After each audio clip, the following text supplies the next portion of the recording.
Assembly session ఎటు వెళ్తున్నారండి? Assembly session attend అవుతారా? అసెంబ్లీ సమావేశాలలో ఇప్పుడు నేను ఇంతసేపు ప్రజెంటేషన్ ఇచ్చాను. ఈ ఇచ్చిన ఇంతసేపు ప్రజెంటేషన్ నాకు అసెంబ్లీలో కూడా ఈ మాదిరిగా ఇవ్వగలిగితే ప్రజల సమస్యలు బయటికి వస్తాయి. ప్రజల సమస్యలు మనం చెప్పగలుగుతాం.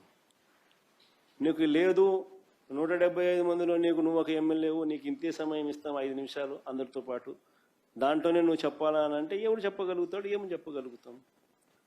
నేను ఇంతసేపు ప్రజెంటేషన్ ఇస్తే 3 టాపిక్ల మీద మీకు పూర్తి అవగాహన ఇచ్చిన. ఇంతసేపు మీరు నాకు అవకాశం ఇచ్చితే మరి లీడర్ ఆఫ్ ది అపోజిషన్ అనే వ్యక్తి మాట్లాడినప్పుడు సమగ్రంగా తాను మాట్లాడే అవకాశము, పరిస్థితులు అసెంబ్లీలో స్పీకర్ ఇవ్వాల్సిన ధర్మం స్పీకర్కు ఉంది. ఉన్నది ఒకే ఒక్క పార్టీ, ప్రతిపక్ష పార్టీ. కనీసం మల్టిపుల్ పార్టీస్ అన్న అపోజిషన్లో ఉన్నాయంటే అది లేదు. ఉన్నది ఒకే ఒక్క పార్టీ, ప్రతిపక్షం. ఆ పార్టీని కూడా నువ్వు ప్రతిపక్షం అనడంలా. ఆ పార్టీ నువ్వు ప్రతిపక్షం ఎందుకు అనడంలా? ప్రతిపక్షం మనం అన్నాం అనుకో, ఎంతమంది ఎమ్మెల్యేలు ఉన్నా కూడా ఆ ప్రతిపక్షానికి ఒక నాయకుడు అనేవి ఉంటాడు. ఆటోమేటిక్గా ప్రతిపక్ష నాయకుడు అవుతాడు. ఆటోమేటిక్లీ ప్రతిపక్ష నాయకుడు అయినాడు అని అంటే ఆయనకు నువ్వు సభా అధ్యక్షునితో సమానంగా మైక్ ఇవ్వాల్సి వస్తుంది. అది ఇవ్వడం నీకు ఇష్టం లేదు కాబట్టి అసలు ప్రతిపక్షమే లేదంటున్నావు. అసలు ప్రతిపక్షమే గుర్తింపు ఇవ్వని అంటున్నావు.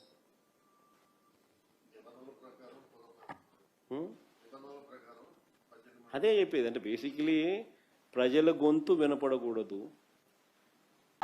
ప్రతిపక్ష హోదా కావాలంటారు రాజకీయాల్లో ఓనామాలో తెలియని వాళ్ళు. ప్రతిపక్ష హోదా నేనిచ్చేది కాదు. ఎవరిచ్చేది చెప్పండి. మీరిచ్చేది ప్రతిపక్ష హోదా. ముఖ్యమంత్రి పదవి ఎవరిచ్చారు? నాకు ఎవరిచ్చారు?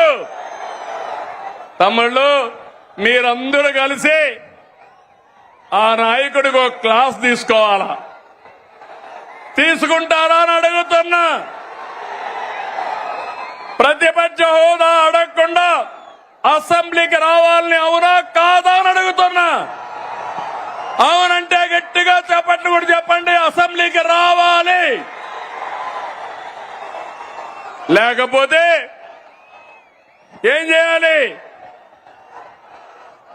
రాజకీయాలకు అర్హులా ఇలాంటి వాళ్ళని అడుగుతున్నాను మిమ్మల్ని.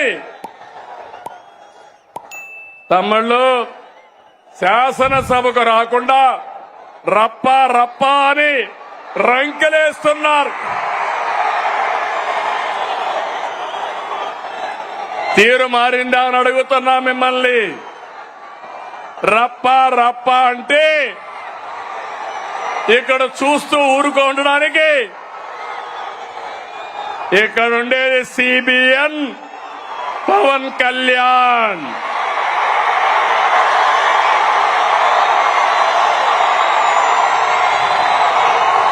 సోషల్ మీడియాలో పోస్టులు పెట్టి ఆడబిడ్డల్ని అవమానిస్తే ఖబర్దార్, జాగ్రత్తగా ఉండండి.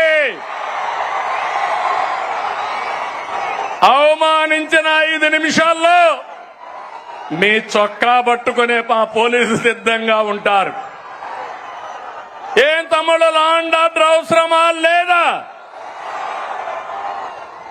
ఆడబిడ్డల్ని గౌరవించాలా లేదా? ఆడబిడ్డల్ని అవమానించే వాళ్ళని శిక్షించాలా లేదా అని మిమ్మల్ని అడుగుతున్నా. అవును అంటే గట్టిగా చెప్పండి అవునని. వచ్చి చూసి నేర్చుకోమంటున్నా. పులివెందల ఒంటెమిట్ట ఉప ఎన్నికల్లో ఏం జరిగింది తమ్ముళ్ళు చూశారు. ఏం చేశారు? రప్ప అని ఆడిచ్చారా లేదా అని నేను అడుగుతున్నా. బెండు తీశారు. ఈ విషయం గుర్తుపెట్టుకోవాలి. ప్రజాస్వామ్యంలో హింసా రాజకీయాలు చేస్తే ఇక్కడ సిబిఎన్ ఉన్నాడు. మీరు ప్రపంచంలో ఎక్కడ దాక్కున్నా దోషులను తీసుకొచ్చి చట్టం ముందు నిలబెట్టే బాధ్యత నాదని మరొకసారి హామీ ఇస్తున్నా. తమ్ముళ్ళు, వైసీపీ నాయకుడిది ధృతరాష్ట్ర కౌగిలి.